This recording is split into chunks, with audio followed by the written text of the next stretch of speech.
Século XVIII, o século das luzes. A humanidade descobre que não precisa de tutores para pensar. Portanto, a filosofia se torna laica, porque se recusa a servir à teologia. Kant vai nos dizer o que é o iluminismo, que para ele é a saída do homem da sua minoridade e um período onde tem que se ter coragem para usar o seu próprio entendimento. Os filósofos e cientistas desse período, eles lutavam contra as trevas, que é o período que eles denominaram Idade Média. O iluminismo foi um movimento filosófico, literário, artístico e político. No âmbito político, ele desenvolveu as liberdades individuais e os direitos. No período denominado iluminismo, há gosto pelo raciocínio e o pensamento de Descartes, que era penso, logo existo, vai ser substituído por sou, logo penso.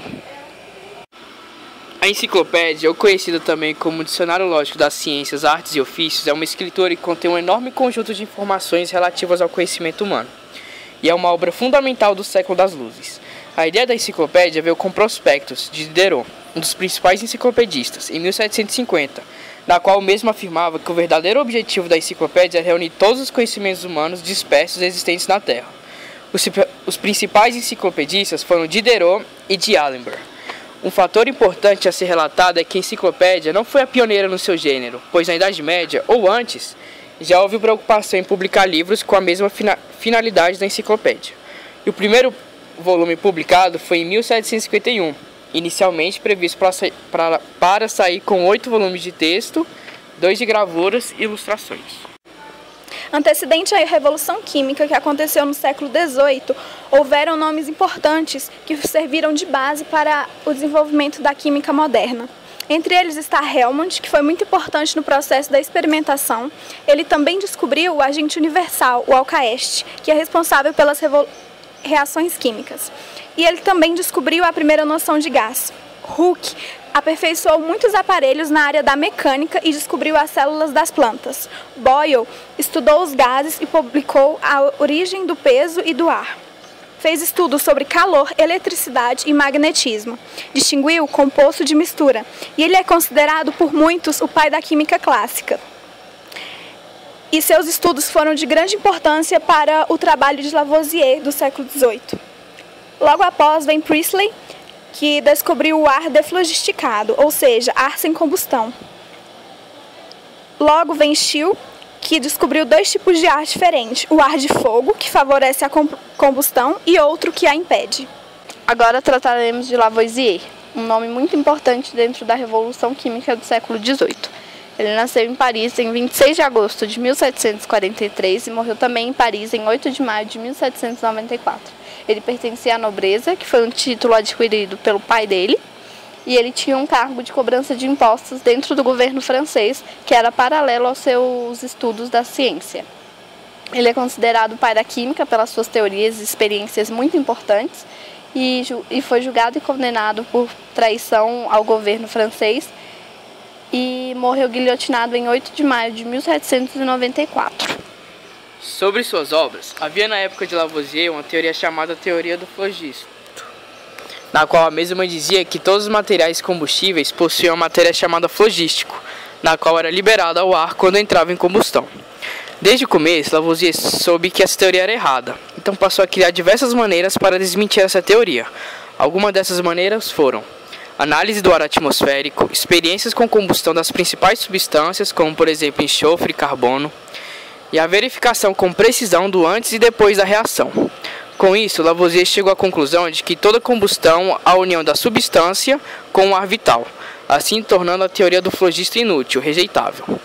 Outro ponto importante é a teoria do calórico criado por Lavoisier, na qual dizia que o elemento calor, cuja quantidade combinada com a substância química, determinava seu estado físico. Lavoisier dizia também que o princípio oxigênio dava propriedades ácidas às substâncias químicas. De acordo com Lavoisier, os ácidos são formados a partir do princípio oxigênio, e este combinado com o calórico formava o gás oxigênio. Outro marco importante no século XVIII foi a Revolução Industrial, que está correlacionada entre a expansão do conhecimento e a industrialização. Ou seja, a indústria cresce com os avanços científicos e a ciência cresce com o desenvolvimento da indústria. Essa indústria moderna tem como objetivo multiplicar seus meios de produção para acelerar o rendimento. possibilitando o lucro e assim fortalecendo os bancos através do capital. Paralelamente, a sociedade sofre a exploração do trabalho, o aumento da fome e a injustiça social. A indústria pioneira neste novo campo é a lã, logo após vem o algodão, a agroindústria com derivados animais e vegetais, a metalúrgica que transforma ferro fundido em maleável e em seguida vem a descoberta da máquina a vapor, que faz uma grande interferência da ciência nessa nova indústria, possibilitando o espaço adquirido pela energia, unificando assim a ciência e a indústria. A descoberta da eletricidade e o aperfeiçoamento dela por James Watt, que aperfeiçoou o aparelho das máquinas a vapor, foi de grande importância e determinou o crescimento da Revolução Industrial.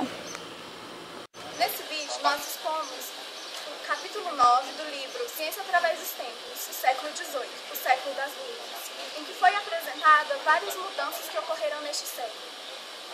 As mudanças desse século foram muito importantes, tanto que até hoje nós temos consequências desse período, que é o desenvolvimento da ciência e tecnologia. Com as teorias e experimentos que foram criados nessa época, nós até hoje procuramos o aperfeiçoamento destas. Porém, há consequências desastrosas também, principalmente com o avanço tecnológico e industrial, onde a camada pobre ficou mais pobre e a camada rica mais rica, onde ocorreu-se aí nessa época uma desigualdade social muito grande. E com isso abriu-se um leque com vários problemas relacionados à sociedade, que consiste até os dias de hoje.